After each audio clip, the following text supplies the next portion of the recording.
Hello friends, welcome to Rai Malhotra IAS Academy. My name is Harmaninder Singh and today we are going to discuss environment current affairs. तो last week में जो important topics हैं वो हम आज one by one discuss करेंगे. Okay, तो let's start from here. तो first news is on December 12, the 9th edition of the sustainable mountain development summit commenced in Dehradun. तो ये जो समिट है ये देहरादून में हुई है और इसका जो मेन ऑब्जेक्टिव है वो क्या है?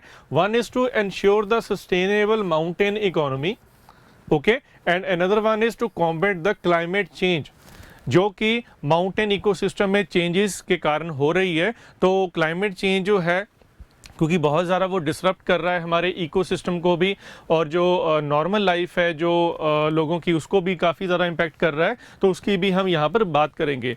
और इस साल इस जो समिट का जो थीम था वो था emerging pathways for building resilient post covid mountain economy, adoption, innovation and acceleration.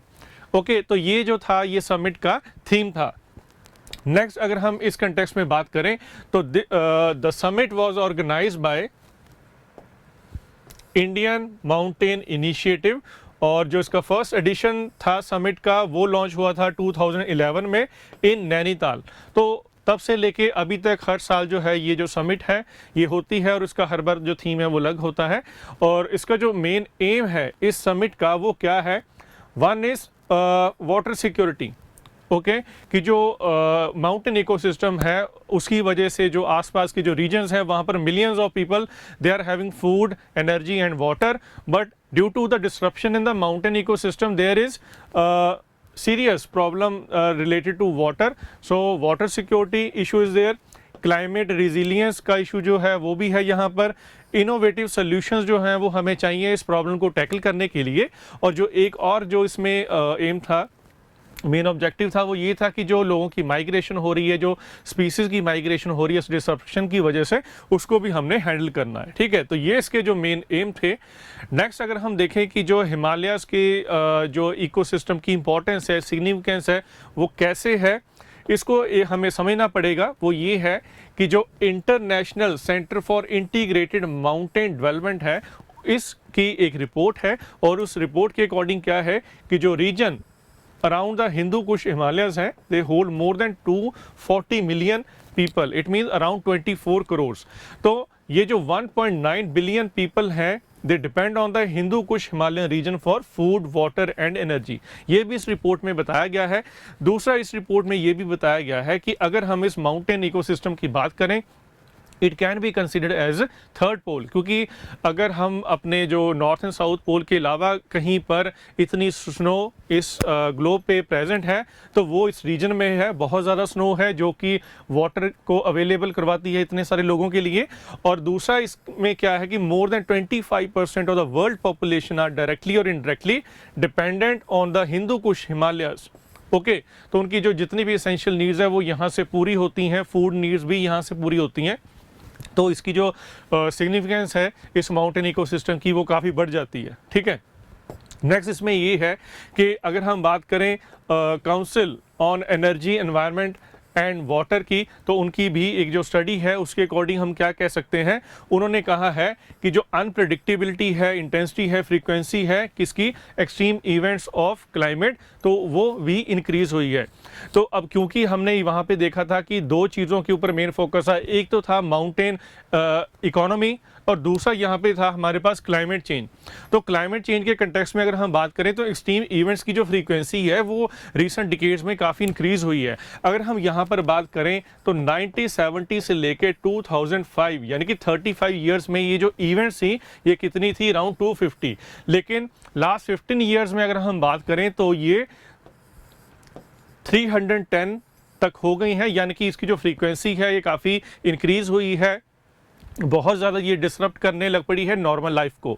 तो इन द लास्ट 50 ईयर्स अगर हम बात करें तो कंट्री में जो फ्लड्स की इवेंट हैं उनमें भी 8 टाइम्स इंक्रीज़ हुआ है। आपने देखा होगा मुंबई में, तमिलनाडु जैसे प्लेसेस पे जहाँ पर पहले फ्लड का कोई ऐसे इशू नहीं होता था, वहाँ पर भी जो रेनफॉल है बहुत ज़्यादा होती है, फ्लडिंग होती है सिटीज़ की बहुत ज़्यादा।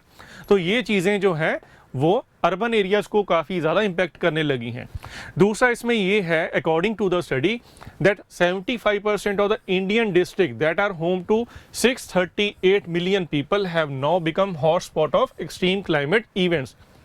तो इसका मीनिंग क्या है कि अगर हम टोटल डिस्ट्रिक्ट की बात करें तो उनमें से एक मेजर नंबर जो है they are prone to these climatic events, तो उसकी वजह से यहाँ पर डिस्ट्रप्शन जो है वो ज़्यादा है, फ्लड बहुत ज़्यादा आते हैं, ठीक है, लैंडस्लाइड्स जो हैं वो काफ़ी ज़्यादा होने लगी हैं। तो ये काफ़ी चीज़ें हो रही हैं और जो एक्सट्रीम क्लाइमेट इवेंट्स हैं जैसे कि फ्लड्स हैं, साइक्लोन्स हैं, हीट एंड कोल्ड वेव्स हैं, तो ये भी काफ़ी ज़्यादा जो है वो नॉर्मल चीज़ें जो हो गई हैं, it has become a new normal, ठीक है। अच्छा, दूसरी इसमें जो हमारे पास एक और बात आती है वो है माइक्रो क्लाइमेटिक जोन शिफ्टिंग। अब इसमें क्या होता है, These ever changing climatic pattern has led to the micro climatic zone shifting. इसमें क्या होता है कि किसी स्मॉल एरिया में, किसी पर्टिकुलर रीजन में, डिस्ट्रिक्ट में जो क्लाइमेट है वो सराउंडिंग एरिया से डिफरेंट हो जाता है, तो उसको हम क्या कहते हैं, माइक्रो क्लाइमेटिक जोन शिफ्टिंग।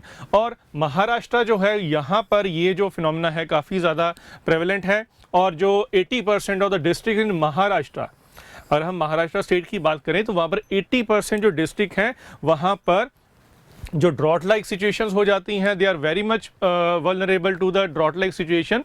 तो इसलिए हम कह सकते हैं कि महाराष्ट्र में जो माइक्रो क्लाइमेटिक जोन शिफ्टिंग है वो काफ़ी ज़्यादा है। अब ये माइक्रो क्लाइमेटिक जो जोन शिफ्टिंग है ये है क्या, these are the regions where the weather is different from the surrounding area. कोई पर्टिकुलर रीजन है, उसके आसपास का जो एरिया है वहाँ से इसका जो क्लाइमेट है वो अलग होगा, जिसको हम कई बार अर्बन हीट आइलैंड भी कह देते हैं, वो भी हम डिस्कस करेंगे। तो मेजर रीज़न अगर हम बात करें, इसको हम कैसे आइडेंटिफाई करेंगे, इस शिफ्टिंग में जो मेजर रीज़न है उसमें हम डिसअपीयरिंग ऑफ वेटलैंड्स को भी कंसीडर कर सकते हैं, change in the land use patterns, encroachment on natural ecosystem and urban heat island, जो कि इसमें काफ़ी इंपॉर्टेंट रोल प्ले करते हैं। जैसे फॉर एग्जांपल अगर हम मुंबई की बात करें, अगर हम ओल्ड टाइम्स की बात करें तो जो मुंबई था वो 7 आइलैंड से मिलकर बना था। अब जैसे जैसे पॉपुलेशन बढ़ती गई हमने उन आइलैंड्स को एक दूसरे से कनेक्ट कर दिया। कैसे? हमने नेचुरल इकोसिस्टम के इंक्रोच किया, उसको वहाँ पर सीमेंटेड सारा कुछ बना दिया, तो जिसकी वजह से वो एक फुल फ्लेज सिटी में डेवलप हो गया। लेकिन हमने उसमें नेचुरल इकोसिस्टम का काफ़ी लॉस कर दिया, जिसकी वजह से ऐसे फिनोमिना जो हैं वो फ्रीक्वेंट हो गए। अब अर्बन हीट आइलैंड में भी सेम है कि जो अर्बन एरिया का जो टेम्परेचर है वो ज़्यादा होता है as compare to the surrounding rural areas, ठीक है। तो ये भी एक माइक्रो क्लाइमेटिक जोन शिफ्टिंग की एक एग्जांपल हम मान सकते हैं, ठीक है।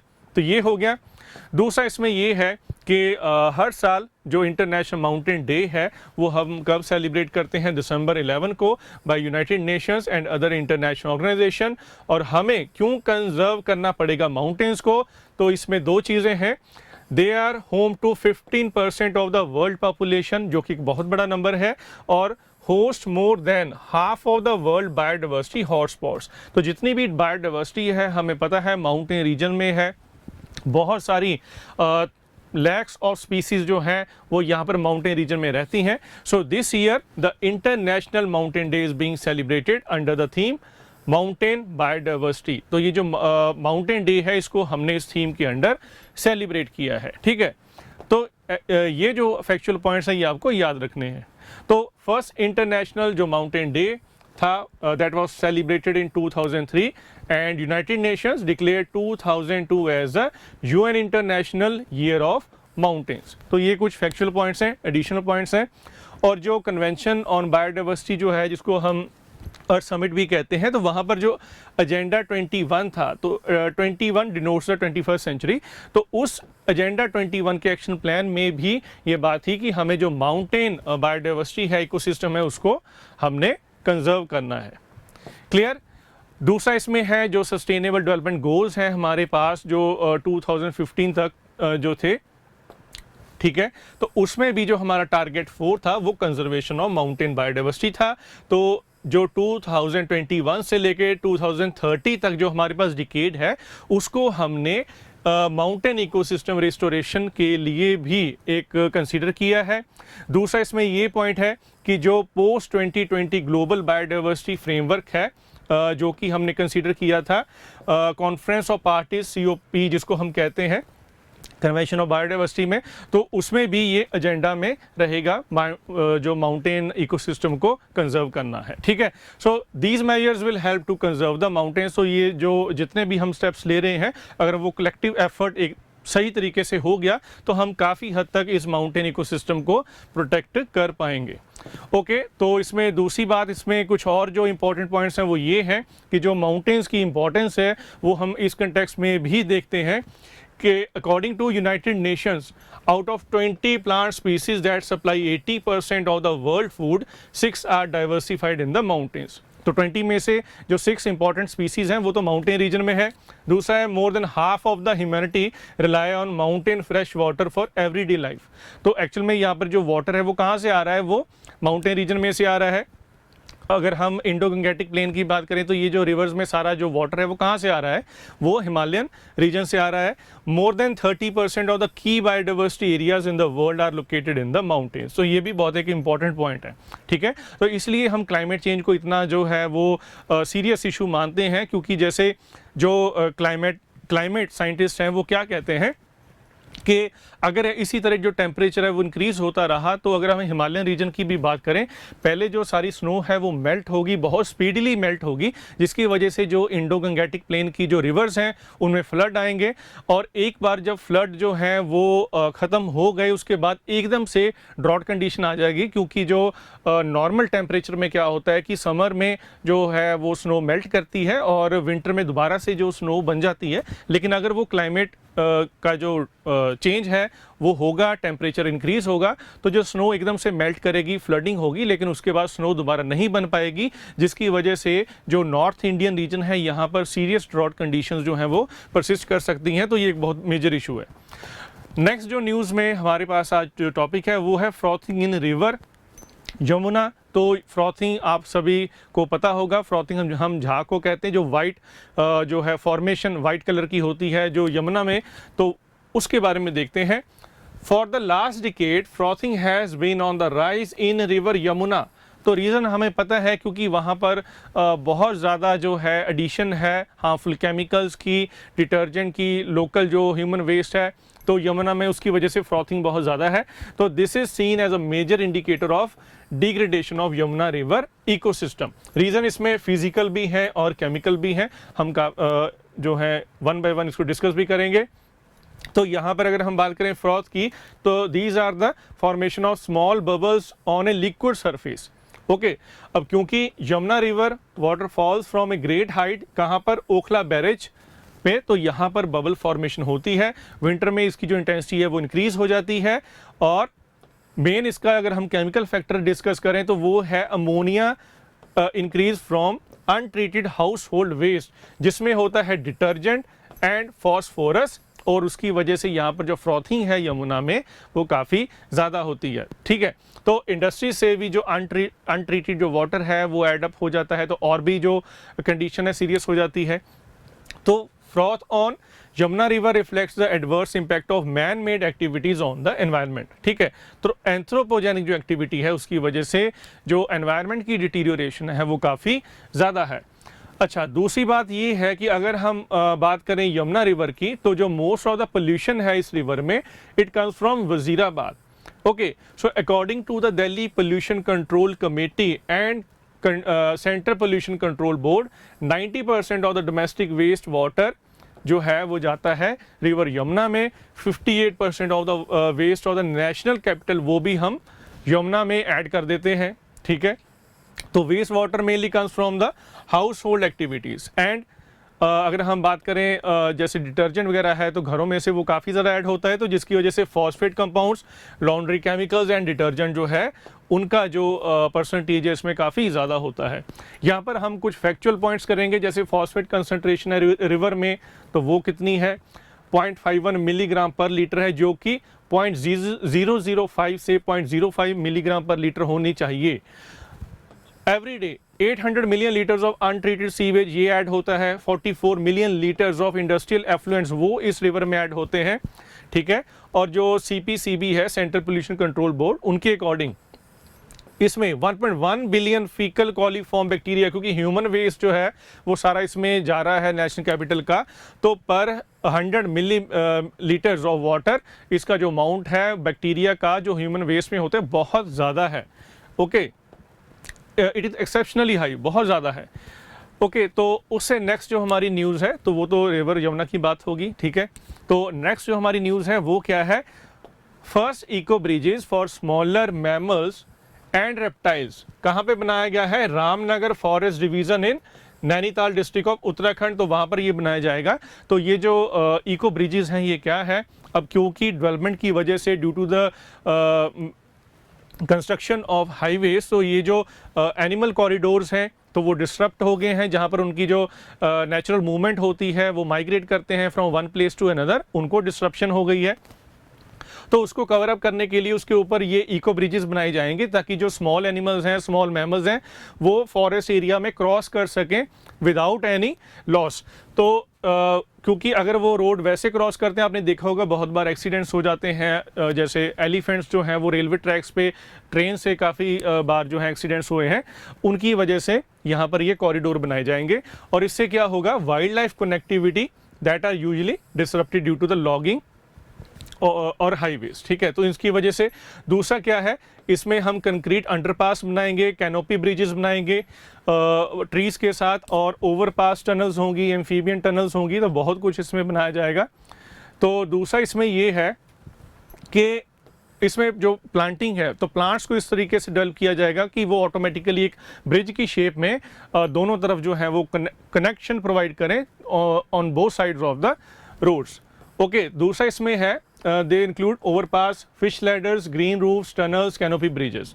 और इनका जो मेन जो है रीज़न कि इसकी नीड क्यों है वो है around 50,000 kilometers of road projects have been constructed in India in 5 to 6 years। अब क्योंकि इतना ज़्यादा नंबर में जो रोड्स हैं वो कंस्ट्रक्ट हो रही हैं, तो वो सारी जो है फॉरेस्ट एरिया में भी बन रही हैं, ठीक है। अपग्रेडेशन ऑफ हाईवेज हो रही हैं, तो उनको जो है उनकी जो विड्थ जो है इंक्रीज़ की जा रही है, 4 लेनिंग हो रही है, तो उससे भी काफ़ी ज़्यादा इम्पैक्ट हो रहा है, ठीक है। तो according to the National Tiger Conservation Authority, major animal corridors are cut by the national highway, तो उनको ठीक करने के लिए ये स्टेप उठाया गया है।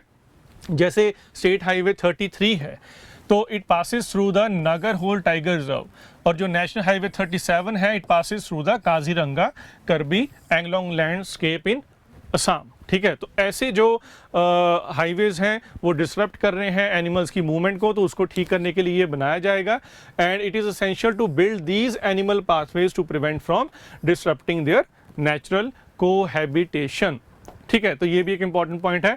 और अगर हम बात करें इको ब्रिजेस की, तो जो इको ब्रिजेस हैं ये 2 मेन एस्पेक्ट्स के ऊपर डिपेंड होते हैं, one is size and another one is location, और दूसरा ये कंसीडर करते हैं एनिमल मूवमेंट पैटर्न कि उनकी मूवमेंट किस तरफ है, तो वहाँ पर इसको बनाया जाएगा, ठीक है। तो Divya Mudappa of nature conservation foundation, तो इन्होंने कैनोपी ब्रिजेस को कंस्ट्रक्ट करवाया है for Nilgiri langurs and lion tail macaques के लिए, ओके। और ये जो दोनों स्पीसीज हैं IUCN जो कि international union for conservation of nature है, उनकी जो थ्रेटेंड स्पीसीज की लिस्ट है उसमें इनको कंसीडर किया गया है इंडेंजर्ड स्पीसीज। तो इनको कंजर्व करने के लिए, इनको बचाने के लिए उन्होंने ये कैनोपी ब्रिजेस जो हैं वो कंस्ट्रक्ट करवाए हैं, ठीक है जी। ओके, और दूसरा हम बात करें लास्ट में, जो हमारा लास्ट पॉइंट है वो क्या है कि फर्स्ट 5 जो एनिमल ब्रिजेस इंडिया में कहाँ पे हैं, they are plan to avoid disturbances in the Ranthambore wildlife corridor. और जो फर्स्ट 5 एनिमल ब्रिजेस हैं वो दिल्ली मुंबई एक्सप्रेसवे पे बनाए जाएंगे। Okay students, so this is all for now. So ये जो इंपॉर्टेंट न्यूज़ थी जो हमने डिस्कस करी, तो नेक्स्ट वीडियो में हम कुछ और करंट अफेयर्स जो हैं वो डिस्कस करेंगे। So till then, thank you very much.